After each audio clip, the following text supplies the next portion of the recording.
Good Calories, Bad Calories by Gary Taubes. Picture this: London, 1860s. A man in his 60s struggles with something most of us take for granted: tying his own shoes. William Banting wasn't enormous by today's standards, but he was heavy enough that simple movements had become a painful ordeal. Here's the thing, though. Banting wasn't some lazy glutton. He was a successful undertaker, well-respected in his community. Yet ever since his 30s, the weight had been creeping up year after year, like an unwanted houseguest who just wouldn't leave. And boy, did he try everything to fix it. He took up rowing every single day. You know what happened? He got even hungrier and gained more weight. He tried walking, horseback riding, cutting back on food, which just left him exhausted and miserable. He consulted the best doctors London had to offer, who gave him all sorts of bizarre treatments. Nothing worked. The scale kept climbing. Then came the plot twist. Banting met a surgeon who'd just returned from Paris, fresh from hearing a lecture by a brilliant physiologist about how our bodies actually process sugar and starch. This surgeon gave him advice that sounds absolutely wild. Stop eating certain foods entirely. Not counting calories, mind you, but completely cutting out bread, milk, beer, sweets, and potatoes. Meanwhile, Banting could eat as much meat, fish, and game as he wanted. Oh, and here's the kicker. He was allowed 4 or 5 glasses of wine every day, plus some gin or whiskey in the evening. Sounds like a prank, right? But Banting was desperate enough to give it a shot. He started in August 1862. Within a year, he'd dropped nearly 50 pounds. He said he hadn't felt that good in over 26 years. His other health problems just disappeared. He was so blown away that he published a little pamphlet about it called Letter on Corpulence to share his discovery with the world. That tiny pamphlet accidentally launched the first popular diet craze in modern history. People started using Banting as a verb for dieting. But it also kicked off a massive debate that's still raging over 150 years later. A battle between two completely opposite ideas about what makes us fat and sick. Today we're diving into one of the most important books ever written on this subject, Good Calories, Bad Calories by Gary Taubes. This isn't your typical eat this, not that diet book. It's a fascinating piece of investigative journalism, where Taubes, an award-winning science writer, spent years digging through dusty medical journals, forgotten studies, and interviewing hundreds of scientists to piece together a story that's genuinely shocking. This book sold hundreds of thousands of copies and fundamentally changed how many people think about food and health. Here's the big question. What if almost everything you've been taught about nutrition is wrong? What if a calorie is a dangerous oversimplification? What if dietary fat, even the saturated kind, isn't actually the villain? And what if the very foods we've been told are healthy, whole grains, pasta, potatoes, might actually be driving the obesity and diabetes epidemics? By the end of our time together, you'll understand the hidden history of nutrition science. You'll see how one powerful but deeply flawed idea came to dominate our entire world, and how a different, potentially better explanation got pushed aside and forgotten. This is more than a summary. It's a journey into a scientific mystery that affects every single one of us, every single day. Let's begin. Here's the story you've probably heard your whole life about weight gain. You get fat because you eat too much and don't move enough. Calories in, calories out. It's basic thermodynamics, they say. Fat has more calories per gram than carbs or protein, so if you load up on butter, steak, and cheese, you'll pack on the pounds. Want to lose weight? Eat less, move more, and stick with low-fat foods. It sounds so simple, so logical. It's what doctors tell us, what government guidelines recommend, what food labels everywhere reinforce. But here's the wild part. What if this entire story, the one we've built our modern diet around, is based on a fundamental misunderstanding? For over 100 years, from Banting's time in the 1860s through the 1960s, the conventional wisdom was exactly the opposite. Doctors and regular folks alike believed that carbohydrates were the fattening foods, not fats. Bread, potatoes, pasta, sweets, beer, these were what made you gain weight. If you wanted to slim down, you cut out the starches and sugars. Meat, fish, eggs, cheese, those were considered slimming foods. Think about that for a second. For a century, the advice was to avoid bread, not butter. Skip the potato, not the steak. So what on earth happened? How did the nutritional villain flip from carbs to fat? This is the central mystery Gary Taubes tackles in Good Calories, Bad Calories. And the answer is a wild story of ambition, flawed science, and the power of one persuasive idea. Our modern fear of fat really starts with one guy, a charismatic and incredibly stubborn physiologist from the University of Minnesota named Ancel Keys. After World War II, America was facing a terrifying new health crisis. Heart disease seemed to be everywhere, striking down men in their prime. President Dwight Eisenhower had a major heart attack in 1955, which made national headlines. Everyone was desperate for answers, and Keys believed he'd found one. Keys had his big aha moment during a trip to Naples, Italy. A local professor told him that heart disease was rare there, mainly a disease of the wealthy. Keys got curious. He and his wife Margaret, who was a medical technician, started investigating. They discovered that poor working-class men in Naples, who ate very little meat and lived on pasta and bread, had low cholesterol and hardly any heart disease. But the wealthy folks, who ate more meat and rich foods, had higher cholesterol and more heart attacks. From this observation, Keys developed what seemed like a brilliant hypothesis. Dietary fat raises blood cholesterol, and high cholesterol clogs your arteries and causes heart disease. It was a neat, compelling story. And Keys became its most passionate champion. He traveled the world collecting data that seemed to support his idea. In 1953, he published a now-famous chart showing a striking pattern in 6 countries. The more fat people ate, the more they died from heart disease. Americans were at the top, eating the most fat, having the most heart attacks. The Japanese were at the bottom, eating very little fat, having very few heart attacks. The connection looked undeniable. But here's where things get interesting. Other researchers quickly pointed out that Keys had cherry-picked his data. There were actually numbers available for 22 countries, not just 6. When you plotted all 22, that beautiful straight-line correlation between fat and heart disease completely fell apart. France, for example, had high-fat diets but low heart disease rates. It was the first of many inconvenient facts that challenged Keys's hypothesis. But Keys was a force of nature. People described him as relentless, sharp, and absolutely convinced he was right. He dismissed contradictory evidence left and right. Take the Maasai people in Africa, who ate almost nothing but meat, milk, and blood, yet had some of the lowest cholesterol levels ever measured, and virtually no heart disease. Keys argued they must be some kind of genetic anomaly. The centerpiece of his career became the legendary 7-country study, a massive project following nearly 13,000 men in Italy, Greece, Yugoslavia, Finland, the Netherlands, Japan, and the United States. When the results came out in 1970, they seemed like the smoking gun. The study showed that saturated fat intake, the kind in meat and dairy, strongly predicted a country's heart disease rate. Men in Finland, who ate lots of saturated fat, had catastrophically high rates of heart attacks. Men on the Greek island of Crete, eating a diet low in saturated fat and rich in olive oil, plus the men in Japan eating very little fat of any kind, were largely protected. This study became the foundation of our modern nutrition guidelines.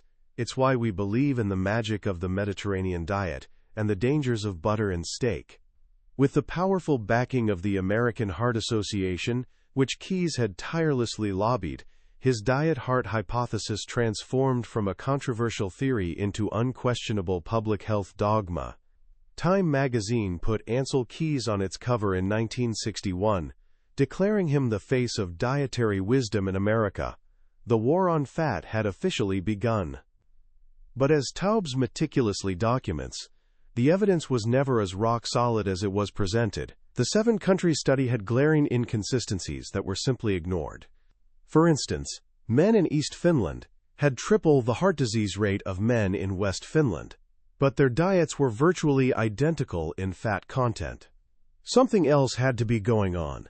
Even more telling, when researchers looked at total mortality, death from all causes, the picture changed dramatically. High cholesterol didn't predict a shorter life. In fact, the Japanese men, whose low-fat diet was held up as ideal, actually had shorter life expectancies than the American railroad workers in the study. This became a recurring theme. The evidence was always messy, contradictory, and open to interpretation. Look at the famous Framingham Heart Study, which started in 1948 in a small Massachusetts town. This study gave us the whole concept of risk factors. It did show that high cholesterol was linked to higher heart disease risk in men under 50, but for men over 50, the link got weaker, and for women, it basically didn't exist. In fact, for older participants, those whose cholesterol levels decreased over time were actually more likely to die early than those whose cholesterol stayed high. These findings were so contrary to the prevailing wisdom that they were often downplayed or just ignored. The most damning evidence came from Framingham's dietary data. When researchers finally analyzed what people were actually eating, they found absolutely no correlation between fat consumption and cholesterol levels or heart disease risk. As one study director later admitted, something explains this variation, but it is not diet. This explosive finding was never published in a major medical journal. It got buried in some obscure report, and the nutrition world just moved on as if it never happened. So why did the fat cholesterol hypothesis win?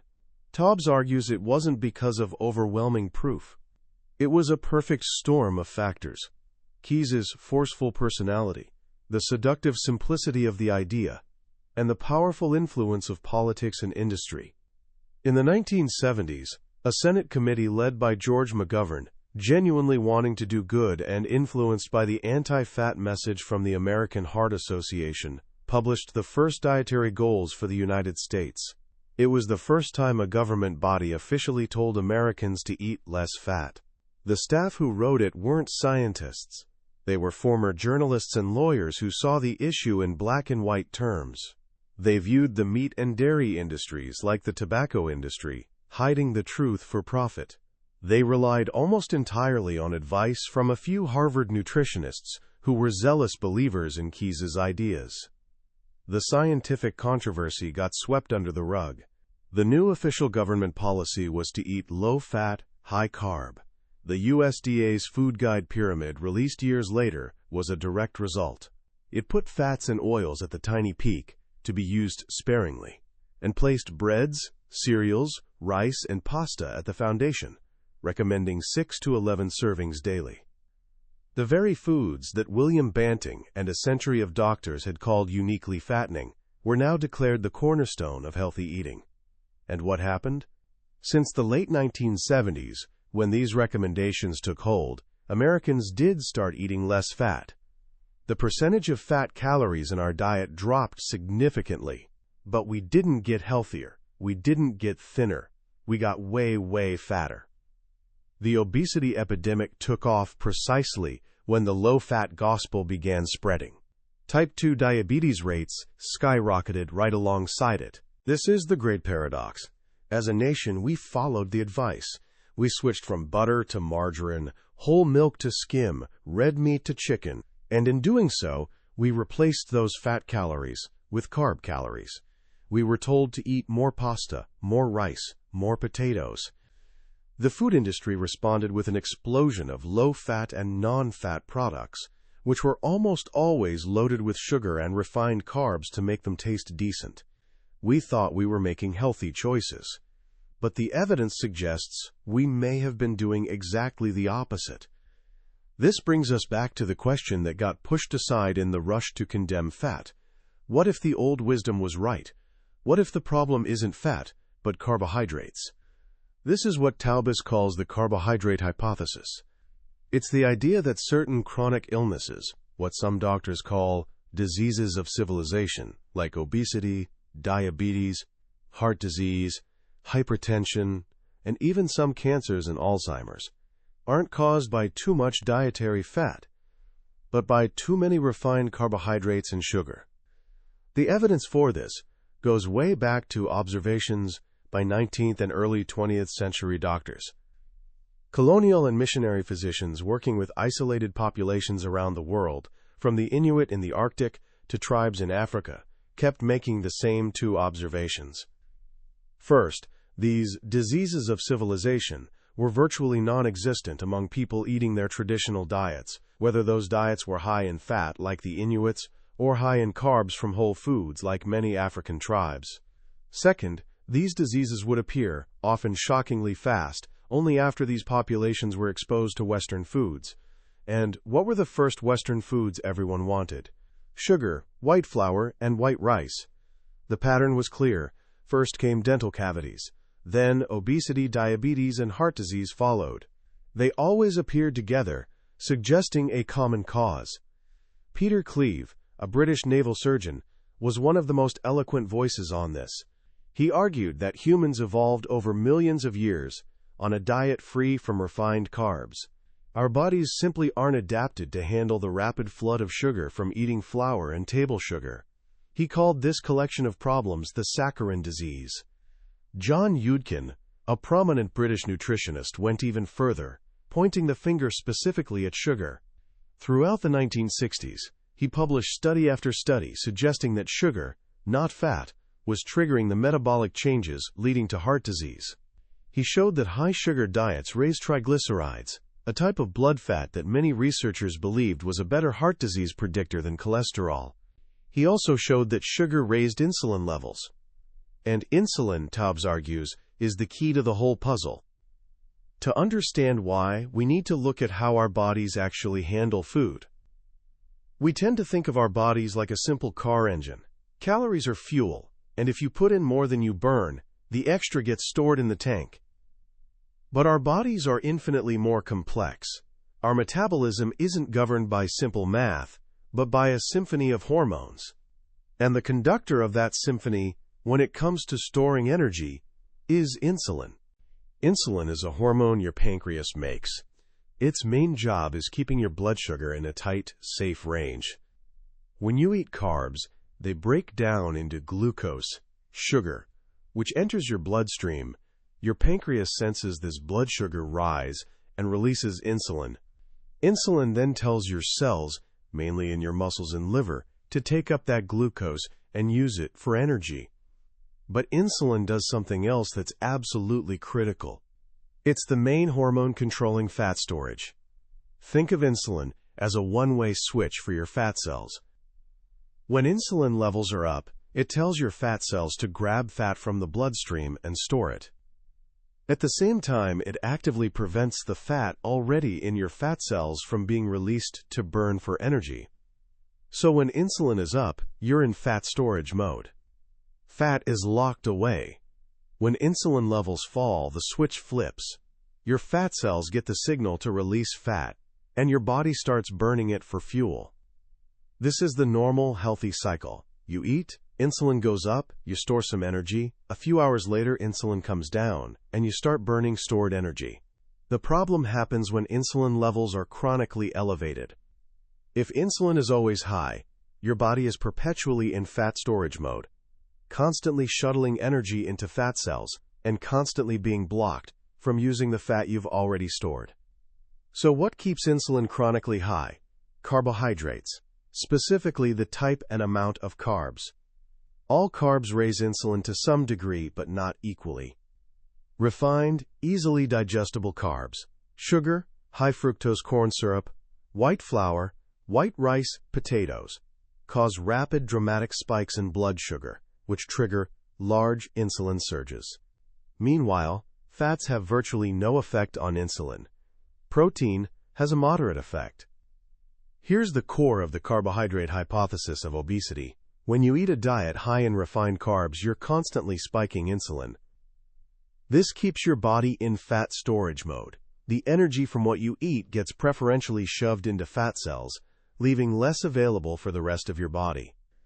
And what happens when the rest of your body isn't getting enough energy? Two things. You get hungry and you get tired. This is revolutionary. It completely flips conventional wisdom. We don't get fat because we overeat. We overeat because our fat tissue is trapping the energy we consume. The hunger is a consequence of getting fat, not the cause. It's like internal starvation. Your fat cells are feasting while the rest of your body runs on fumes. Your brain senses this energy shortage and tells you to eat more and move less. So you feel hungry, especially for more carbs because they give the quickest energy boost, and you feel sluggish. This explains the great dieting paradox. When you go on a conventional low-fat, low-calorie diet, you're fighting against your body's fundamental hormonal signals. You're restricting calories, which your body perceives as starvation. In response, it slows your metabolism to conserve energy and cranks up hunger signals to make you eat. It becomes a battle of willpower against biology, and biology almost always wins. But what happens when you restrict carbs? You remove the main trigger for insulin. With lower insulin, the lock on your fat cells releases. Fat can now flow out to fuel the rest of your body. Your body is no longer internally starving. The result? Your hunger decreases. You have more energy. And because your body can now access its fat stores for fuel, you lose weight, specifically fat. This happens even without consciously restricting calories. People on carb-restricted diets often report eating less naturally because they're simply not as hungry. The weight loss isn't from some magical metabolic advantage where calories don't count, but because the hormonal change naturally regulates appetite and lets your body burn its own fat. Calories still matter, but the type of calories determines what your body does with them and how many you want to eat in the first place. This insulin-focused view also explains why certain diseases cluster together with obesity. Chronically high insulin, called hyperinsulinemia, and eventual insulin resistance are now recognized as underlying what's called metabolic syndrome. This includes a bunch of heart disease risk factors: high triglycerides, low good HDL cholesterol, high blood pressure, and abdominal fat storage. It's a direct precursor to type 2 diabetes. Each of these conditions traces back to chronically elevated insulin. For example, high insulin tells the liver to make more triglycerides, which get packaged into VLDL particles that circulate in blood. This also creates a particularly dangerous form of LDL or bad cholesterol, small, dense particles that are much more likely to damage artery walls than larger, fluffier LDL particles. A diet high in saturated fat tends to produce the large, fluffy, less harmful LDL. A diet high in carbs produces the small, dense, dangerous kind. So the very diet we've been told for 50 years is heart-healthy, low-fat, high-carb actually promotes the precise metabolic conditions that lead to heart disease.